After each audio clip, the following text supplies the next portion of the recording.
ও মাই god, কি খেলাটা না দেখালো সাব্বির রহমান। জিয়া টুর্নামেন্টে একের পর এক চমক দিয়ে যাচ্ছে বাংলাদেশের hard hitter batsman Sabbir Rahman. বরিশালের বিপক্ষে বিধ্বংসী এক ইনিংস খেলে বিশ্ব রেকর্ড করলেন hard hitter batsman Sabbir Rahman. তবে এই ম্যাচ দিয়ে সাব্বির রহমান বুঝিয়ে দিলেন তিনি এখনও ফুরিয়ে যাননি। তো দর্শক, বিস্তারিত থাকছে ভিডিওর প্রতিবেদনে।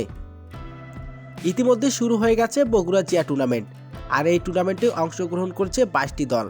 এই টুর্নামেন্টে খেলতে পারবে বাংলাদেশের জাতীয় দলের ক্রিকেটাররাও। তবে নিজের বিভাগ রাজশাহীর হয়ে খেলছে বাংলাদেশের hard hitter batsman Sabbir Rahman. কিছুদিন আগে জিমাফ টি-20 লিগে বিধ্বংসী এক ইনিংস খেলে সবার নজর কেড়েছিলেন তিনি। বগুড়া জিয়া টুর্নামেন্টে ঝলক দেখালেন বাংলাদেশের hard hitter batsman Sabbir Rahman.